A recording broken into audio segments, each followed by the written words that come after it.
There's a scene that was not animated from the manga to the Infinity Castle animated adaptation, and it probably should have been.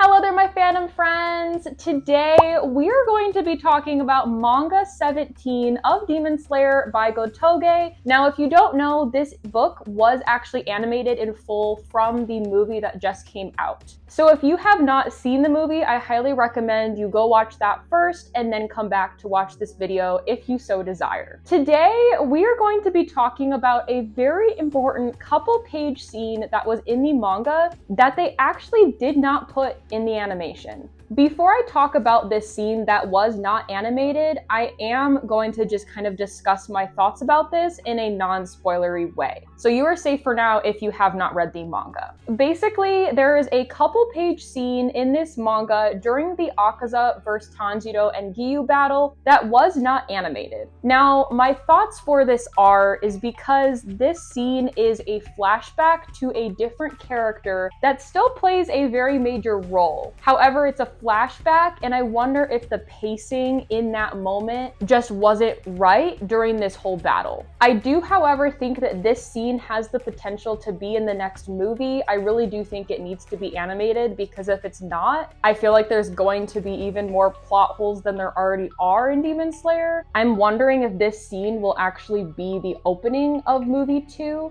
I think that it would make a lot of sense for that to happen. So now we are going to jump into what this scene actually was. So if you don't want to know about it, if you want to just wait and see if this is going to be animated in a year or so in the next movie, definitely don't watch further in this video. However, if you have read the manga or if you just want to know more about this scene, feel free to keep continuing watching. So the particular chapter that this scene occurs in is chapter 149. And this scene is a couple pages of a flashback that revolve around Senjuro. If you remember, this of course is Rengoku's younger brother. Basically, in this scene, we see Senjuro kind of praying in a sense to his older brother. He is telling him that a very large battle has started and that their dad has gone to protect Nezuko, while Tanjiro and the other Hashira are involved in this huge battle with Muzan. This scene is so important not just because of this, but because Senjuro has actually sent a letter to Tanjiro that discusses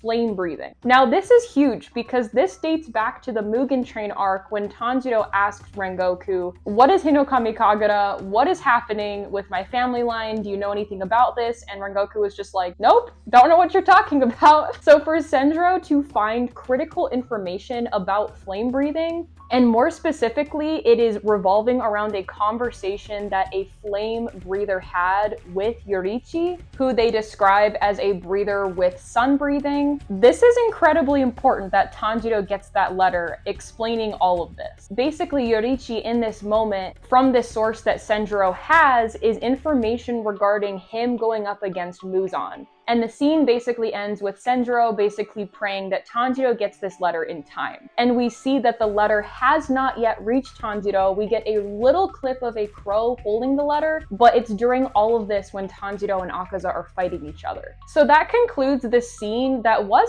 not shown in this movie, but probably should have been, at least just a little clip to foreshadow what's to come. Unless they are going to change this whole letter situation entirely, I do think the contents of that letter from Senjuro's findings would really aid Tanjiro in the rest of the fight in the Infinity Castle. Of course, this also goes back to Senjuro because we already knew from the Mugen Train arc and Entertainment District arc that he is trying to gather information for Tanjiro. It would be good to show him again because it would help the story along. He wouldn't be forgotten in a sense. So for this scene to be omitted is kind of disappointing. However, I still do, as always, trust Ufotable with their animation inspiration in taking it from the manga and adapting it to this story that we're seeing on TV. Something else that I think would be really interesting is what if movie 2 opens up with this whole scene of Senjuro maybe even writing the letter, explaining the contents, and then that letter ending up to Tanjiro as he's waking up. They've already changed the pacing, and so it's probably not going to go exactly how it was in the manga because they already messed that up. And I don't mean messed up in a bad way. Of course, they're making the decisions that they're making to help the flow of the story. It's just something that I found really interesting, and I hope that they don't totally just erase, because again, I think that this scene is really important. That is going to wrap up this video talk about this scene that was not animated in the first Infinity Castle movie. If you forgot about this scene, or if you have any more thoughts about this scene, please let me know in the comments maybe how this is going to affect the next part, or if not at all, I would love to hear from you in the comments. As always, I hope you have an amazing day, and I will see you next time for some more fandom fun. Bye!